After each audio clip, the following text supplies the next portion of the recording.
मुफ्ती साहब के YouTube channels को सब्सक्राइब कीजिए। बिस्मिल्लाहिर्रहमानिर्रहीम। मोहतरम नाज़रीन किराम,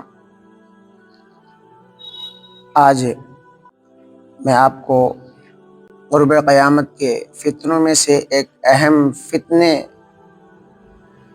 से आगाह करना चाहता हूँ। हदीस की मोतबर किताब इब्न माजा में हज़रत अबू उमामा बाहिली रज़ी अल्लाह ताला अन्हु की रिवायत मरवी है। वो फरमाते हैं कि अल्लाह के रसूल सल्लल्लाहु अलैहि वसल्लम ने हमें दज्जाल के फितने से मुताल्लिक़ वज़ाहत के साथ बयान फरमाया। आपने फरमाया कि दज्जाल का फितना एक बहुत बड़ा फितना है, और ये दज्जाल का फितना ऐसा फितना है नाज़रीन किराम कि आपने यूँ इरशाद फरमाया कि मेरे से पहले तमाम नबियों ने इस दज्जाल का जिक्र फरमाया है और इस दज्जाल के फितने से अपनी उम्मतों को आगाह किया है।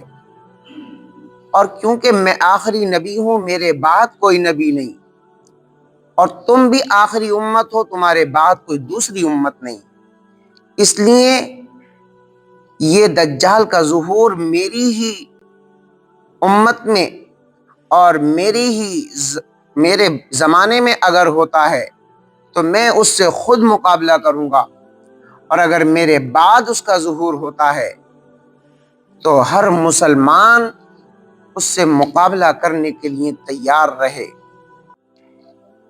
नाज़रीन किराम, अल्लाह के रसूल सल्लल्लाहु अलैहि वसल्लम ने वज़ाहत करते हुए इरशाद फरमाया कि दज्जाल की मैं तुम्हें पूरी वज़ाहत करके बता देता हूँ। दज्जाल शाम व इराक़, यानी जिसको आज सीरिया कहते हैं, जो इस वक्त यहूदियों का मरकज़ बना हुआ है, और यहूदी जहाँ पर इसराइल में कब्ज़ा किए हुए हैं और उस कब्ज़ा करने के बाद उसके आसपास के तमाम इलाकों में अपने फितने फैला रहे हैं, और वो दज्जाल भी उन्हीं यहूदियों में से होगा। आपने फरमाया कि वो दज्जाल उसी इलाके में पैदा होगा, वहीं से ज़ाहिर होगा, और वो दज्जाल पहले कहेगा कि मैं अल्लाह का नबी हूँ, हालांकि मैं आखिरी नबी हूँ। आप फरमाते हैं मैं आखिरी नबी हूँ, मेरे बाद कोई नबी आने वाला नहीं।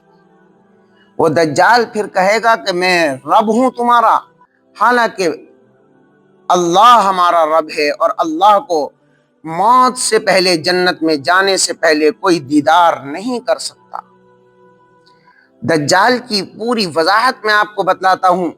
आपने फरमाया कि उस दज्जाल की दोनों आंखों के दरमियान पेशानी पर काफिर लिखा हुआ होगा, जिसको हर मुसलमान आसानी के साथ, चाहे वो लिखना पढ़ना ना जानता हो, वो भी उसको पढ़ लेगा। अल्लाह के रसूल सल्लल्लाहु अलैहि वसल्लम ने फरमाया कि दज्जाल के पास एक आग होगी और एक जन्नत होगी। लोगों को वो डराएगा कि अगर तुम मेरी बात नहीं मानोगे तो आग में डाल दूंगा, और अगर तुम मेरी बात मान लोगे तो तुम्हें अपनी जन्नत में दाखिल कर दूंगा। हालांकि जो उसकी आग है वो जन्नत है अल्लाह की, और जो उसकी जन्नत है वो अल्लाह की जहन्नम है। यानी जो उसकी बात मानेगा, उसकी इताअत करेगा, वो अल्लाह की जहन्नम में चला जाएगा, और जो उसकी बात को नकार देगा, इनकार कर देगा, वो अल्लाह के यहाँ जन्नत में जाएगा।